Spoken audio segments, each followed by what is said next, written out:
Introduction. जैसे कि हम जानते हैं ग्लूकोज एनर्जी का इम्पॉर्टेंट सोर्स है।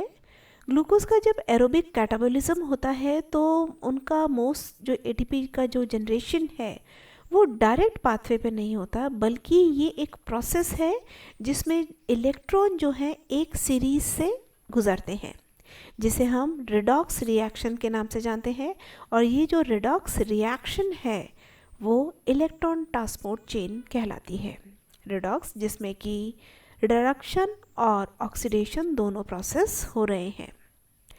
अब जो हाइड्रोजन आयंस मैट्रिक्स जो स्पेस है माइटोकॉन्ड्रिया का, वहाँ पर इकट्ठा हो जाते हैं और यहाँ पर उसका जो कंसंट्रेशन ग्रेडियंट है आयंस का, हाइड्रोजन आयन का, वो मैट्रिक्स से डिफ्यूज़ आउट हो जाते हैं और ये एटीपी सिंथेसिस में यूटिलाइज होते हैं। अब इनका जो हाइड्रोजन आयन का एक करंट बन जाता है और ये कैटालिटिक एक्शन जो है एटीपी सिंथेसिस की उसको करवाते हैं, जिसे हम फास्फोराइलेटेड एडीपी से एटीपी बनने में यूज़ में लेते हैं।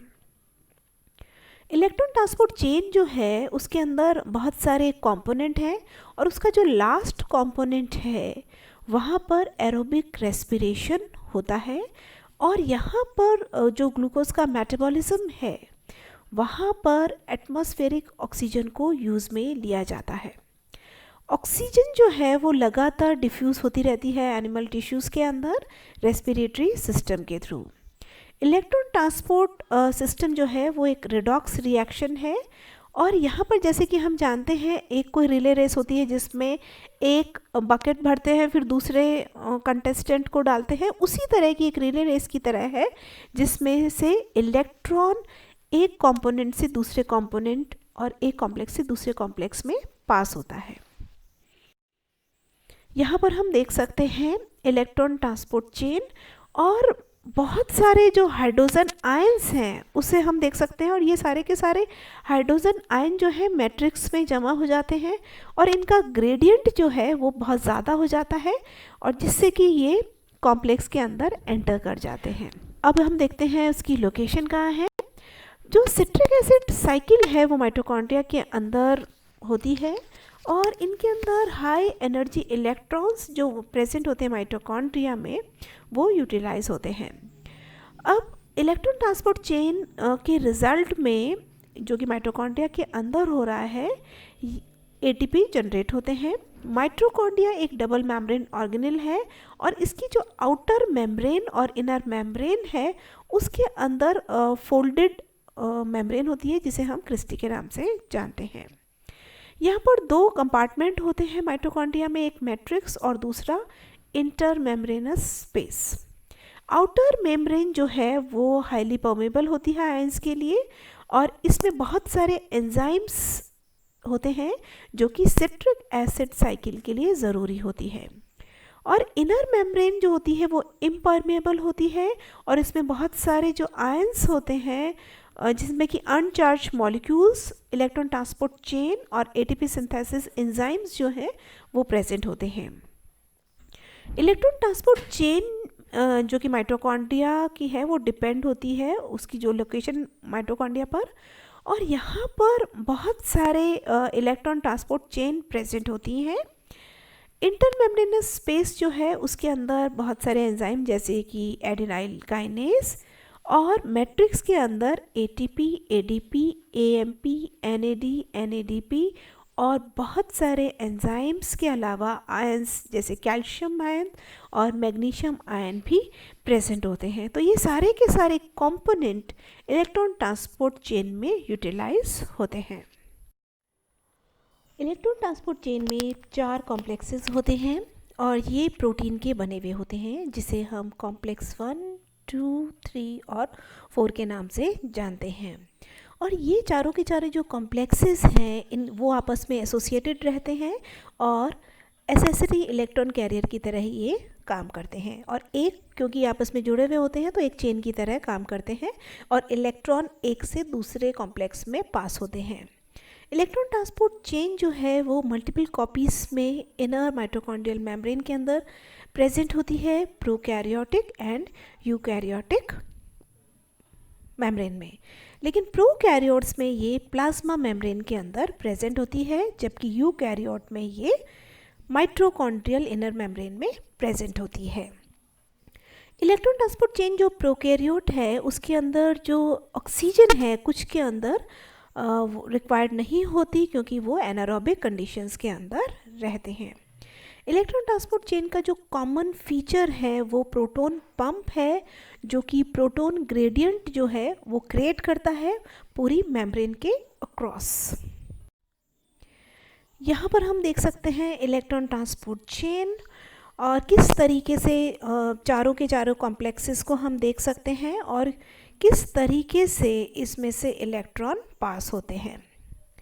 तो अब हम बात करेंगे इन चारों कॉम्प्लेक्स, ये first complex, second complex, third complex और फोर्थ कॉम्प्लेक्स। तो इसमें जो रिडॉक्स रिएक्शंस हो रही हैं और किस तरह से कॉम्प्लेक्सेस बने हुए हैं, फर्स्ट हम बात करते हैं कॉम्प्लेक्स 1 की। कॉम्प्लेक्स 1 है फ्लेविन मोनोन्यूक्लियोटाइड का बना हुआ। यहाँ पर दो जो इलेक्ट्रॉन है वो फर्स्ट जो कॉम्प्लेक्स जो कि NADH से मिलकर बना हुआ है, और इस कॉम्प्लेक्स को हम नंबर 1 के नाम से जानते हैं, जो कि फ्लेविन मोनोन्यूक्लियोटाइड यानी FMN और आयरन सल्फर प्रोटीन से मिलकर बना हुआ होता है। और इसके अंदर जो प्रोटीन है उसके अंदर आयरन और सल्फर जो है मेटल के फॉर्म में प्रेजेंट है। FMN जो है वो विटामिन B2 से डिराइव होता है और इसे हम राइबोफ्लेविन के नाम से भी जानते हैं। तो फर्स्ट कॉम्प्लेक्स के अंदर स्टार्ट हो रहे हैं हम FMN से। बहुत सारे प्रोस्थेटिक ग्रुप जो है वो कोफैक्टर्स की तरह इलेक्ट्रॉन ट्रांसपोर्ट चेन में काम करते हैं। प्रोस्थेटिक जो ग्रुप है वो नॉन प्रोटीन मॉलिक्यूलर मॉलिक्यूल्स हैं जो कि प्रोटीन की एक्टिविटी के लिए ज़रूरी होते हैं। ये जो प्रोस्थेटिक ग्रुप हैं ये ऑर्गेनिक और इनऑर्गेनिक दोनों फॉर्म में हो सकते हैं। नॉन पेप्टाइडल जो मॉलिक्यूल्स हैं ये प्रोटीन के साथ बाइंड हो जाते हैं और प्रोटीन के फंक्शन को स्टिमुलेट करते हैं। एंजाइम जो NADH डिहाइड्रोजिनेज है वो कॉम्प्लेक्स 1 के अंदर प्रेजेंट होता है और ये एक बहुत बड़ा प्रोटीन होता है जिसमें 45 एमिनो एसिड की चेन होती है। कॉम्प्लेक्स 1 जो है वो 4 हाइड्रोजन को पंप करता है आयंस को अक्रॉस पूरी मेम्ब्रेन के। और यहाँ पर हमें देखने की ज़रूरत है कि ये जो हाइड्रोजन आयन का जो ग्रेडियंट बनता है जो स्टैब्लिश होता है, ये दो कंपोनेंट जो है वो इनर माइटोकॉन्ड्रियल मेम्ब्रेन और इंटरमेम्ब्रेनस स्पेस के बीच में ये चेंज होता है। शुरू में हम देखते हैं कि इलेक्ट्रॉन ट्रांसपोर्ट जो चेन है वो NADH के से फ्लेविन FMN जो है उसको रिड्यूस करके FMNH2 का फॉर्मेशन होता है। यहाँ पर हम रिएक्शन देख सकते हैं कि कॉम्प्लेक्स 1 के अंदर रिएक्शन क्या हो रही है। NAD हाइड्रोजन आयन के साथ मिलकर और FMN जो फ्लेविन मोनोन्यूक्लियोटाइड है उसकी प्रेजेंस में NAD प्लस FMNH2 का फॉर्मेशन होता है। तो इलेक्ट्रॉन का जो ट्रांसफ़र है वो कैटेलाइज होता है ये इसमें, और एंजाइम जो यूज़ होता है वो होता है NADH डिहाइड्रोजिनेज। इसके बाद जो इलेक्ट्रॉन है वो आगे की तरफ आयरन सल्फर कॉम्प्लेक्सेस में पहुंचता है और ये हायर रिलेटिवली एफिनिटी जो है इसके अंदर इलेक्ट्रॉन को लेने की होती है। तो ये हुआ हमारा कॉम्प्लेक्स 1 जो कि फ्लेविन मोनोन्यूक्लियोटाइड से मिलकर बना हुआ होता है। Coenzyme Q and complex second. तो यहाँ पर हमें एक चीज़ समझने की ज़रूरत है कि कॉम्प्लेक्स 1 और कॉम्प्लेक्स 2 जो है उनके बीच में हमारे पास एक यूबिक्विनोन कोएंजाइम Q प्रेजेंट होता है। और ये जो है हमें एक चीज़ मैं आपको बताती हूँ कि कॉम्प्लेक्स जो सेकंड है वहाँ पर FADH2 जो है डायरेक्टली एंटर कर रहा है, वो कॉम्प्लेक्स 1 के अंदर एंटर नहीं होता है। और क्योंकि ये कॉम्प्लेक्स 1 के अंदर एंटर नहीं होता तो यहाँ पर ATP का जनरेशन कम होगा क्योंकि डायरेक्टली ये कॉम्प्लेक्स सेकंड के अंदर एंटर हो रहा है। तो कॉम्प्लेक्स 1 और कॉम्प्लेक्स 2 जो है उसके बीच में प्रेजेंट है यूबिक्विनॉन। ठीक है, तो ये जो यूबिक्विनॉन है वो लिपिड सॉल्युबल होता है, ये जो मॉलिक्यूल है लिपिड सॉल्युबल होता है और फ्रीली मूवेबल होता है, और इसके अंदर इसके जो हाइड्रोफोबिक कोर्स होते हैं। जैसे ही ये रिड्यूस होता है और QH2 का फॉर्मेशन होता है, यूबिक्विनॉन जो है अपने इलेक्ट्रॉन को नेक्स्ट कॉम्प्लेक्स के अंदर ट्रांसफ़र कर देता है। क्यू जो इलेक्ट्रॉन को लेता है और अपने इलेक्ट्रॉन जो है उसको नेक्स्ट जो FADH2 है जो कि कॉम्प्लेक्स सेकंड के अंदर अपने इलेक्ट्रॉन को दे देता है, और इसके अंदर जो एंजाइम यूज़ होता है वो सक्सिनेट डिहाइड्रोजनेज एंजाइम यूज़ में आता है। ये जो एंजाइम है और FADH2 है वो एक छोटा कॉम्प्लेक्स बना लेते हैं। ये अपने इलेक्ट्रॉन को डायरेक्टली इलेक्ट्रॉन ट्रांसपोर्ट चेन को बाईपास करते हुए फर्स्ट कॉम्प्लेक्स से नेक्स्ट कॉम्प्लेक्स के अंदर पहुंचते हैं। यहाँ पर इलेक्ट्रॉन जो है वो बाईपास होते हैं, तो यहाँ पर जो प्रोटॉन जो पंप है वो एनर्जाइज नहीं होता, और यहाँ पर कुछ ATP मॉलिक्यूल्स हैं जो कि FADH2 से बनते हैं, और क्योंकि फर्स्ट स्टेप इसके अंदर नहीं आया है तो इसके अंदर कम ATP बनेंगे, क्योंकि फर्स्ट और सेकंड के बीच में एक ATP रिलीज हो चुका होता है। नंबर ऑफ ATP मॉलिक्यूल्स जो हैं वो अल्टीमेटली जो अपने को डायरेक्ट प्रोपोर्शनल प्रोटॉन पंप से मिलेंगे वो FADH2 में कम मिलेंगे। और यहाँ पर हम रिएक्शन देख सकते हैं कि कौन सी रिएक्शन है, FMnH2 जो कि हमारी फर्स्ट स्टेप में थे प्लस यूबिक्विनॉन, और इससे FMn और UQH2 यहाँ तो ये रिड्यूस हो जाता है। तो यहाँ पर एक चीज़ और हमें देखनी चाहिए, यूबिक्विनॉन जो है वो अकेला इलेक्ट्रॉन कैरियर है रेस्पिरेटरी चेन का, जो कि किसी प्रोटीन से अटैच नहीं होता है, और ये जो मॉलिक्यूल है ये फ्लेवोप्रोटीन्स और साइटोक्रोम के बीच में इलेक्ट्रॉन कॉम्प्लेक्स थर्ड पास करने में साइटोक्रोम का मिलकर बना होता है। नेक्स्ट जो इलेक्ट्रॉन कैरियर है वो साइटोक्रोम, जो कि रेड और ब्राउन कलर प्रोटीन जिनमें कि हीम ग्रुप प्रेजेंट होते हैं, और ये इलेक्ट्रॉन कैरियर की तरह काम करते हैं, और ये यूबिक्विनॉन और मॉलिक्यूलर जो ऑक्सीजन है उसके बीच में ये प्रेजेंट होते हैं। एक चीज़ हमें देखना पड़ेगा कि साइटोक्रोम जो है उनके अंदर आयरन सल्फर जो सेंटर्स हैं, और जहाँ पर आयरन सल्फर जो सेंटर्स हैं वहाँ पर सिंगल इलेक्ट्रॉन ट्रांसफ़र होता है, जबकि FMn और यूबिक्विनॉन जो है वो 2 जो इलेक्ट्रॉन है यानी कि 2 इलेक्ट्रॉन है उसको ट्रांसफ़र करते हैं। साइटोक्रोम 5 तरह के होते हैं, A, B और C, ठीक है, और उसको सब कैटेगराइज भी किया गया है। कॉम्प्लेक्स थर्ड जो है वो B साइटोक्रोम से मिलकर बना हुआ होता है, और इनका नाम जो है वो लाइट किस तरह की लाइट या किस तरह की वेवलेंथ को ये एब्जॉर्ब कर रहे हैं उस बेस पर इनको नाम दिया गया है। A साइटोक्रोम जो है वो लॉन्गेस्ट वेवलेंथ को एब्जॉर्ब करता है, और B जो है वो उससे नेक्स्ट लॉन्गेस्ट वेवलेंथ को एब्जॉर्ब करता है। थर्ड कॉम्प्लेक्स साइटोक्रोम B से मिलकर बना होता है, और आयरन सल्फेट प्रोटीन इसके अंदर प्रेजेंट होते हैं। यहाँ पर जो हीम मॉलिक्यूल है ये हीमोग्लोबिन में जो हीम होता है उससे मिलता जुलता है, लेकिन ये इलेक्ट्रॉन को कैरी करता है पर ऑक्सीजन को कैरी नहीं करता है, जबकि हीमोग्लोबिन वो हीम प्रोटीन ऑक्सीजन को कैरी करता है। अब यहाँ पर थर्ड जो कॉम्प्लेक्स है उनका जो प्रोटॉन पंप है वो मेम्ब्रेन के थ्रू इलेक्ट्रॉन को पास करता है साइटोक्रोम C को, और यहाँ से B से होता हुआ साइटोक्रोम C तक इलेक्ट्रॉन पहुँच जाते हैं। साइटोक्रोम C जो है वो इलेक्ट्रॉन एक्सेप्टर है, तो इस तरीके से ये साइटोक्रोम आगे पहुँचता है कॉम्प्लेक्स 4 में।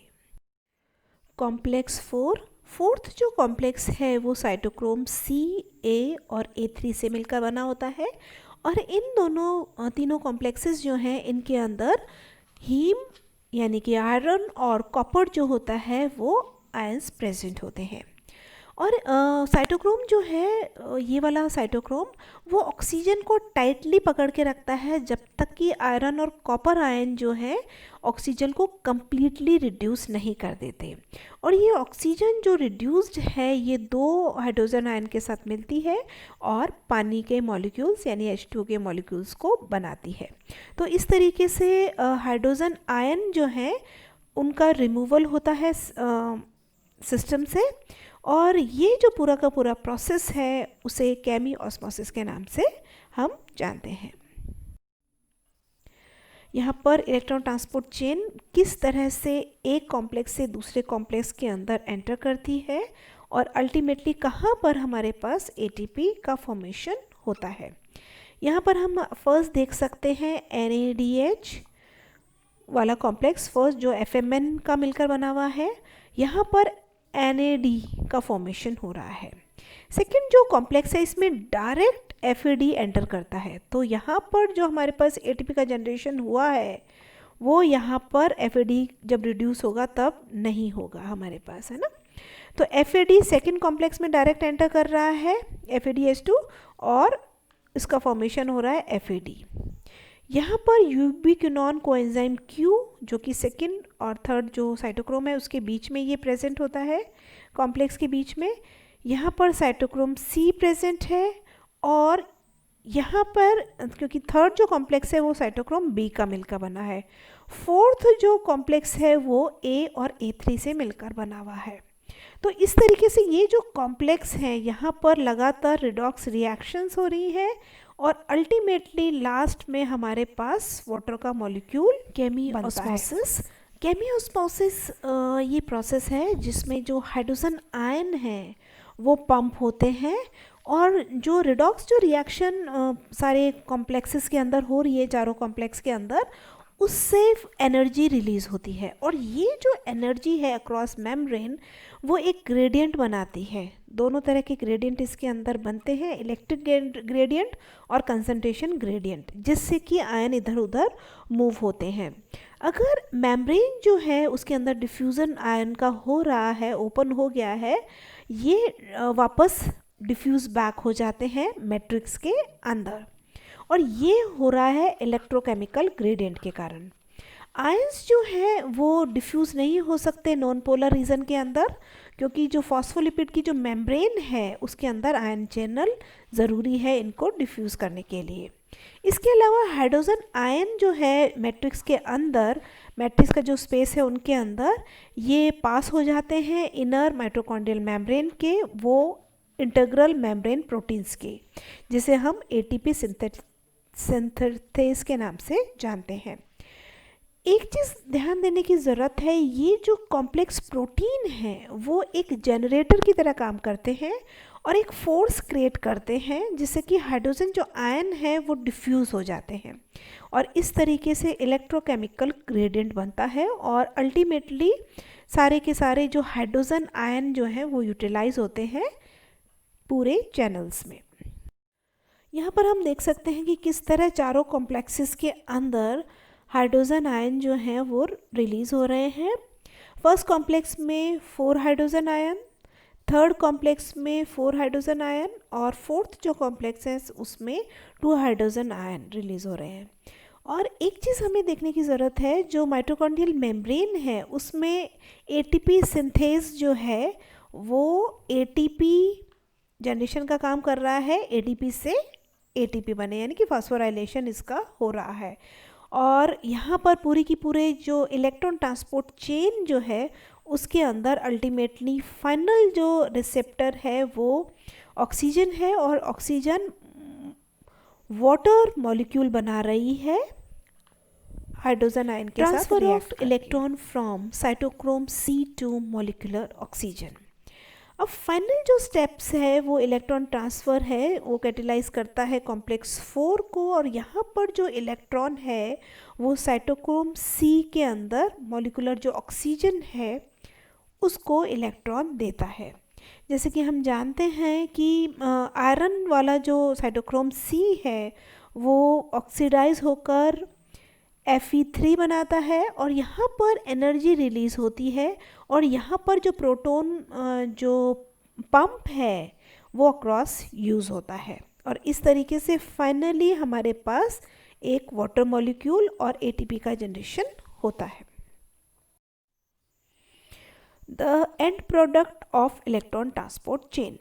एंड प्रोडक्ट अगर हम देखें कि इलेक्ट्रॉन ट्रांसपोर्ट चेन में क्या हो रहा है, तो यहाँ पर देखिए हमारे पास 30 से लेकर 32 जो एटीपीज हैं वो बनते हैं और 44 मॉलिक्यूल जो है पानी के बनते हैं। फर्स्ट देखिए जो ग्लाइकोलिसिस है वहाँ पर 2 डायरेक्ट एटीपी बनते हैं और अल्टीमेट एटीपी जो है उनका प्रोडक्शन होता है 2 एटीपी और यहाँ पर 2 NADH हमारे पास बन रहे हैं ग्लाइकोलिसिस में, तो उससे 3 से लेकर 5 एटीपी हम जनरेट करते हैं। अगर पायरुवेट का ऑक्सीडेशन होता है तब हमारे पास 2 NADH बनता है और 2 NADH से हमारे पास 5 ATP बनते हैं पायरुवेट में। सिट्रिक एसिड साइकिल में हमारे पास 2 ATP या GTP का प्रोडक्शन होता है और अल्टीमेटली हमारे पास 2 ATP का फाइनल प्रोडक्शन हमारे पास बनता है। फिर 6 NADH बन रहे हैं। 6 NADH से हमारे पास 15 ATP बनते हैं। 2 FADH2 हमारे पास बन रहा है और 3 ATP हमारे पास बनते हैं। तो इस तरीके से 30 से 32 ATP पर उसमें हमारे पास बनते हैं। आज हमने इलेक्ट्रॉन ट्रांसपोर्ट चेन के बारे में जाना कि किस तरीके से एनर्जी का जो हमारा मॉलिक्यूल है ATP माइटोकॉन्ड्रियल मेम्ब्रेन के अंदर जनरेट होते हैं। Thank you so much.